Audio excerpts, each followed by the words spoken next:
talking about high blood pressure, aka hypertension.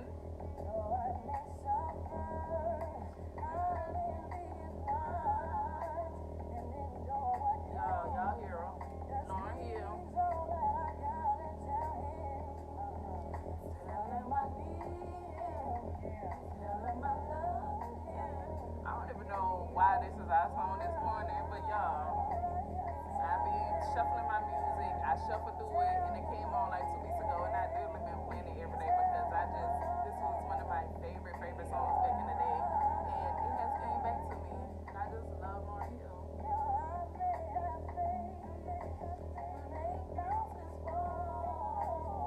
But if I like love, I am nothing at all. I give away everything I possess. Y'all, I ain't stopping this song. We just gonna turn it down.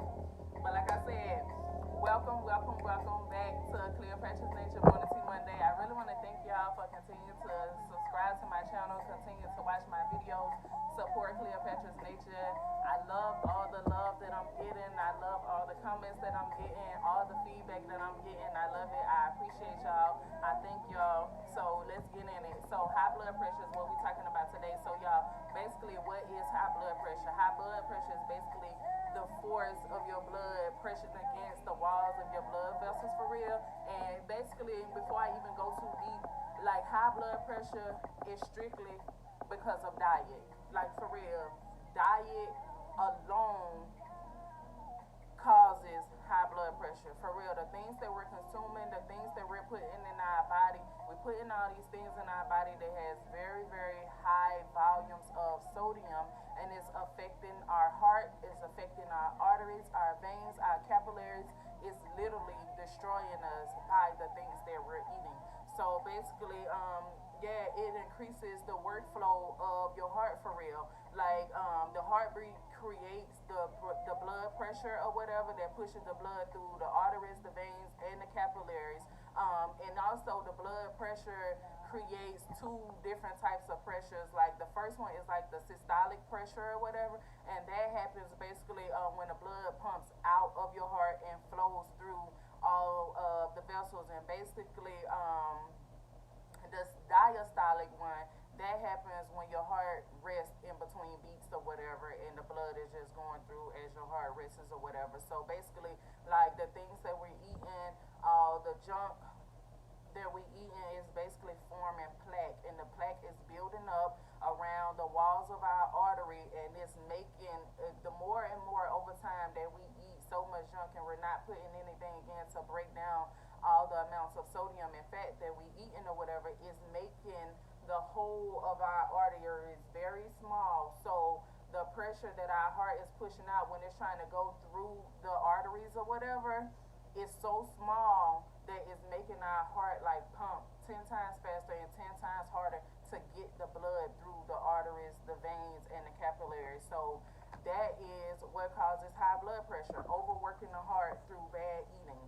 And me myself, if y'all know, been watching the channel for a while, I have always had high blood pressure. I can remember from a child getting headaches and going to the doctor, and they tell me that I got high blood pressure or whatever. So it's just a couple things that I myself use on a day-to-day basis or whatever to subside my high blood pressure. I haven't had any issues with high blood pressure. I haven't had any issues with headaches. Basically, the only time I get a headache is if I let my fast go too long, and it gives me a headache that way or whatever. But one of my favorite things that I use for high blood pressure, because it has so much potassium in it, and not only that, like things that have a lot of potassium in it lessens the effects of sodium or whatever. So the more potassium that you consume, the more sodium that you lose through urine. So you consuming a lot of potassium, you urinating a lot, that's because your body is pushing out the amount of sodium that you're bringing in or whatever. So yeah, a lot of things that I use or whatever. My favorite is the blueberries. I do use organic blueberries all the time. Sometimes I just eat them. Every smoothie that I make, I do have blueberries in there. And the reason, because blueberries are completely free of sodium. It has potassium, calcium, and magnesium. So it eats up all the sodium it out of my body. And the first thing that I really started doing was garlic. Once I really did change my diet, like changing my diet mean don't I'm not just talking about, oh, I eat a salad all the time. It means like I'm trying to rid myself of all meat. Well, I really every now and then I slip up, might eat a piece of chicken or whatever here or there, but not really. The only meat that I eat is seafood or whatever. I love my crustaceans and my seafood. I do eat a lot of greens. I eat a lot of kale. I eat a lot of spinach. Arugula is one of my favorites. Arugula is very good for a lot of things, and especially nursing mothers. It helps with the flow of the milk in the breast. It subsides any pains or anything, so it's really good. I like arugula. So yeah, garlic. What I was doing was in the morning time before I even eat anything or whatever, before I even drink my hot tea. Sometimes it'll be, you know what I'm saying, I'll do a hot tea some days and I'll do the garlic some days. So I'll just pick out one of these cloves, drop it down in a bottle of water, let it sit for like 20 minutes or whatever, and drink that down or whatever, because the garlic basically interacts with the red blood cells to relax the blood vessels. So you're not getting so much of a burnout, you're not overburning your body or whatever. The garlic and the blueberries is working together to basically level out your body or whatever. And y'all already know my baby, basil is very good for everything. I know y'all hear me always talking about basil, but I can't help it because basil helps our body in so many different ways. And basil basically block the substances that tighten your blood vessels.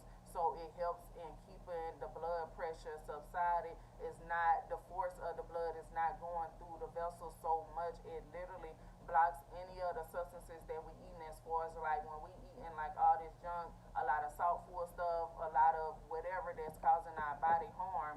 The basil is basically attacking that stuff. It's attacking it, keeping it from attaching to the arteries and causing more plaque and fat buildup around the arteries. So basil is very good again for high blood pressure.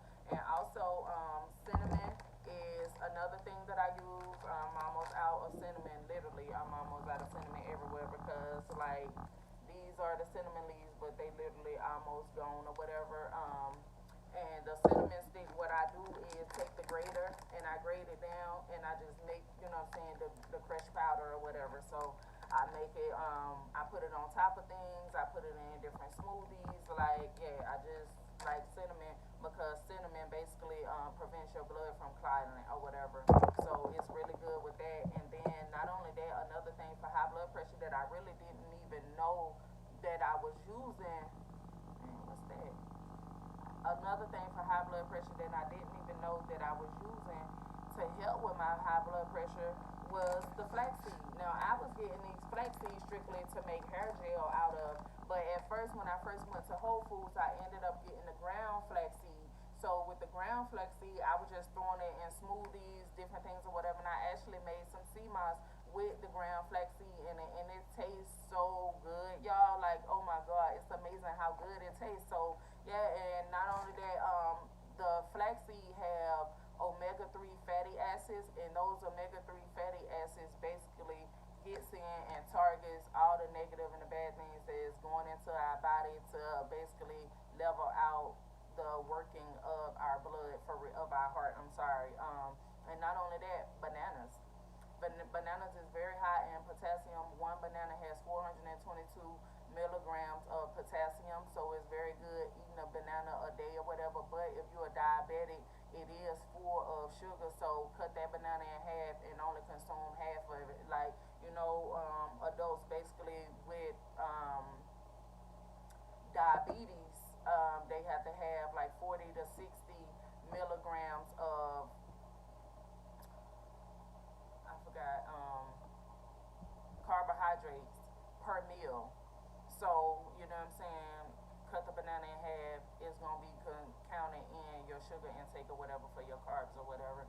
So, yeah, I mean, like I said, this is about high blood pressure. I haven't had any more issues or problems. A lot of foods that's high in potassium, we should try to stick around a lot of high in potassium rich foods, avocados, mushrooms, tomatoes, beans, tuna. I don't know about y'all, but I love tuna. I love fried tuna. I love tuna salad. I just love tuna, cantaloupe, honeydew melon is good. Spinach is high in potassium as well. So high blood pressure is something that's targeting the black community, and they say that it's the black community, but it's really not. It's all in our diet, because when they did a study in Africa on hypertension, those people were not suffering from hypertension because it's strictly the diet that we're eating. We're putting a lot of things in our body that's foreign to our immune system that doesn't need to be there, and it's causing plaque buildup around our blood vessels, which means we gotta find things that eliminate that, cause our body and our heart to manage and subside on its own without putting in harsh chemicals and all of these pharmaceuticals for high blood pressure that will eventually affect your kidney, your liver, all kind of other problems or whatever. So yeah, these are the things that I'm using. I don't have any issues right now. I haven't been having any. I haven't took any blood pressure medicine. I know in about 9, 10 months for real. Yeah, like blood pressure is affecting us, and we're allowing it to affect us. This is not hereditary to us, y'all. Blood pressure is not hereditary to black people. The diet is hereditary to black people. Way back when they first stole us and brought us over here and made us eat the scraps and all of that, that's hereditary to high blood pressure. So yes, get with it, y'all. Again, thank y'all. I love y'all. Thank y'all for watching. Thank y'all for sharing. Thank y'all for liking and subscribing. Thank y'all for continuing to stick with Cleopatra's Nature, and get ready for Cleopatra's Nature debut at the vending event that I am attending. It is place. Hold on, y'all. I forgot the name. So dang, I don't want to have to edit this. It's 12 minutes in. All this going in, y'all, because I don't got time for this. I gotta go to work. But yeah, yeah. So, it's Paint, Play, and Slay.